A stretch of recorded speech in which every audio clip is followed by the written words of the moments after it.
আসসালামু আলাইকুম রহমতুল্লাহি বারকাতুহু। শ্রদ্ধেয় স্নেহ ভাই সব ও মা বোনেরা, বিসমিল্লাহির রহমানির রহিম, আলহামদুলিল্লাহি রাব্বিল আলামিন। সমস্ত প্রশংসা আল্লাহ পাক সুবহানাহু ওয়া তাআলার জন্য।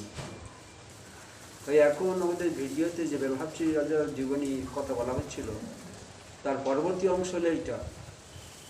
বেলহাবসি রাজা তাআলা সবসময় নৈকট্যের সংস্পর্শে থাকতেন। তিনি যখন সফরে যেতেন, তিনি সফরের সাথী হিসেবে থাকতেন। আর এই উত্তপ্ত মরুভূমির বালুকা রাশির ওপর দিয়ে বেলহাবসি রাদিয়াল্লাহু তাআলা আনহু সেই উটের রশি ধরে ট্রেন টেনে যেতেন। আমরা সবাই জানি মরুভূমির উত্তপ্ত বালির কী দাহ, তার উত্তাপটা কতটা, সেরকমভাবে উনি সঙ্গে নিয়ে যেতেন। এখন পরিশেষে যেদিন জান্নাতে যাওয়ার দিন আসবে, সেদিন দেখা গেল যে সেই উনি তো সাদা উটের উপর চড়ে জান্নাতে যাবেন, কিন্তু সেই উটের রশিটা ধরবে কে? সবাই অপেক্ষামান যে মনে হয় আমার দড়ি ধরার সৌভাগ্য হবে।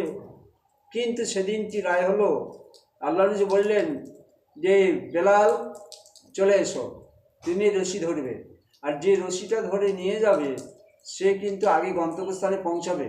আমরা সবাই জানি একটা উটের আরোহী যদি উটের পিঠে থাকে আর তার যে লেগাম ধরে নিয়ে যায়, সে তো আগে চলে যায়। সেই জন্য বেলহাবসি রাদিয়াল্লাহু আনহু আখিরি নবী রাসূলুল্লাহ সাল্লাল্লাহু আলাইহি ওয়াসাল্লামের আগে জান্নাতে পৌঁছাবে। তো সেই জন্য করে উনি যে দামি এটা নয়, যেমন এই বেয়ারারা যায় মাঝখানে যে থাকে লোক থাকে আর তার সামনে যায় কোনো বাড়ির ভিতরে ঢোকার সময় যেমন পরিস্থিতি হয়, বেয়ারারা আগে ঢোকে সেরকম হবে। তাই বলে কি বেয়ারা ভিতরে যারা বসে আছে তাদের থেকে সম্মান বেশি?